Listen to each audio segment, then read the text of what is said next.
Mga idol at kabayan, breaking news! Sa araw ng kalayaan ng Pilipinas, pinatunay ng Amerika ang kanilang pangako kasama ang France at Canada na handa nitong tulungan, protektahan at masiguro ang kaligtasan ng Pilipinas. China muling ginulat ng Amerika sa isang pambihirang pagkakataon. USS Theodore Roosevelt Carrier Strike Group kasama ang mga barkong pandigma ng France at Canada naglayag sa Scarborough Shoal. Robot dog ng China, peke pala.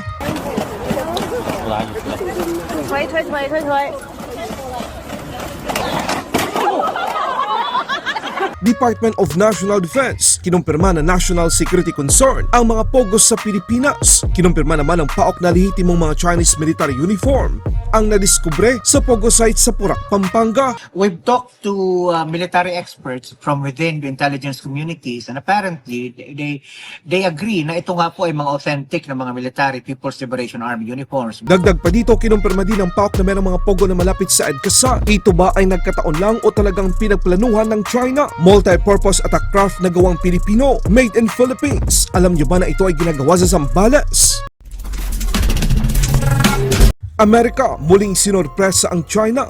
Sa mismong araw ng kalayaan ng Pilipinas, naglayag ang USS Theodore Roosevelt Carrier Strike Group kasama ang mga barkong pandigma ng France at Canada sa Baho de Masinloc o Scarborough Shoal. Ang impormasyong ito ay ating napag-alaman mismo sa isang think tank ng China na nagmomonitor sa galaw ng mga barkong pandigma ng Amerika na pumapasok sa South China Sea at sa West Philippine Sea. Isang galaw na nagpapakita ng puwersa ng Amerika, mga kaalyado at partners na nakabantay ito sa mga kilos ng China. Ilang beses nang sinabi at nagbabala ang mga opisyal at maging ang Pangulo ng Estados Unidos na ang kanilang pangako sa kasunduang US-Philippines Mutual Defense Treaty ay ironclad. Ibig sabihin nito mga kabayan, didepensa at lalaban ang Amerika para sa mga Pilipino kasama ng USS Theodore Roosevelt CVN-71 Nuclear Aircraft Carrier, ang USS Daniel Inouye DDG-118, USS Russell DDG-59, USS Halsey DDG-97 at USS Ferry LSD-49, maging ang barkong pandigma ng France at Canada.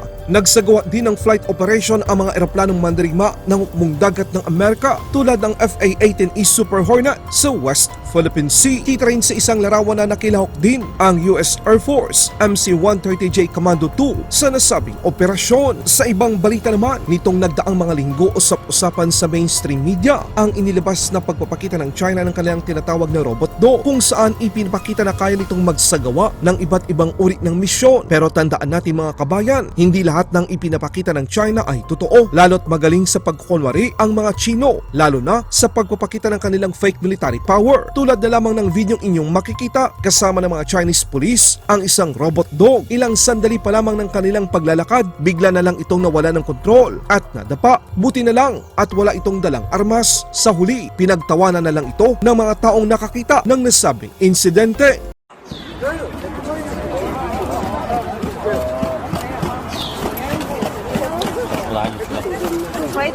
推。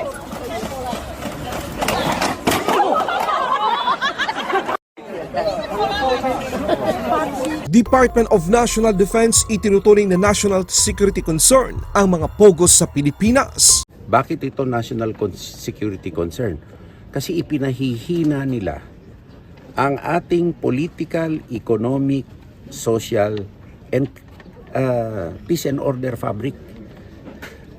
At ang pinakamabisang paraan upang pahinain mo kalaban mo, manggulo ka dun sa bansa niya.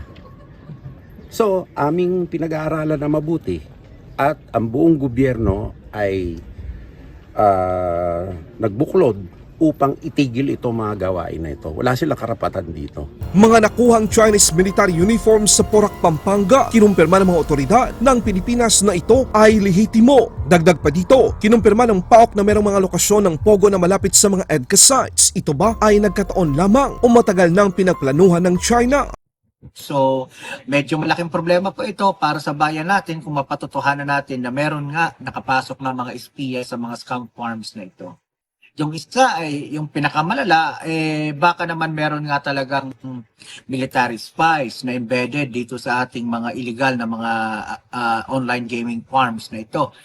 Bear in mind, these are scam farms. These are what I dub as conduits of money laundering, no? Ilan sa mga uniforme na nakita sa ni-raid na compound ay luma na We've talked to military experts from within the intelligence communities and apparently, but then again, tama po kayo, dated na po ito. Meaning to say, mga lumang mga uniforme. So po pwede mga veterano nga po ang mga may-ari nito. Balitang Pilipinas pa rin tayo mga kabayan, ipinakita ng PropMech Corporation at Safehold Marine Technologies Incorporated ang kanilang ginagawang mga bagong multi-purpose attack craft o impact sa media tour sa Subic Bay Freeport Zone sa Zambales noong Webes 13 ng Hunyo taong kasalukuyan. Posibleng ang mga ito ay mga karagdagang order ng Philippine Navy. Ang mga nasabing multi-purpose attack craft na gawang Pinoy o made in Philippines ay ginagamit ng Philippine Navy sa kasalukuyan.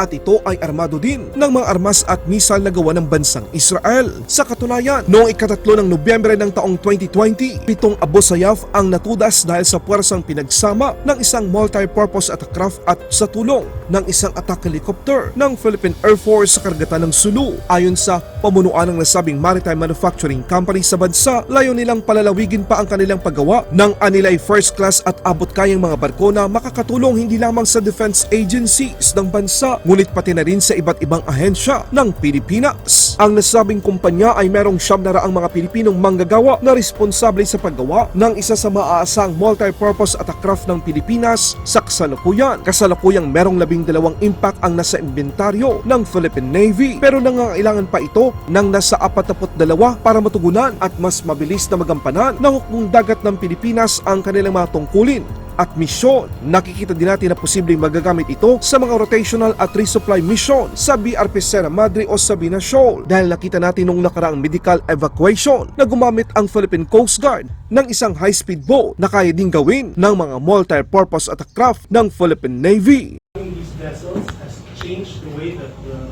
Navy is able to respond, not only with old, slower vessels, but with the speed, the ballistic protection, and now new capabilities, weapons. And so you can see the ability of the Navy was heavily impacted by the addition of the impacts when they first came in. And the nation has continued to improve from that time. Not only us, I will not say that the impact is the only vessel that had an impact on the Navy, but it is significant because it is the only Philippine collaboration design, and it is something that was dreamed together with the Navy and with the National Defense Group. It is something that we are continuing to improve. Every iteration of the MPAC has evolved to meet the changing needs over the years. I think our situation today is different from than how it was in 2007 and 2009 when we first started doing the MPAC. So each vessel has changed. It's gotten longer, faster, different outfit, and basically every batch of MPACs that we have built has suited the needs of the Navy at that time. Laban Pinas.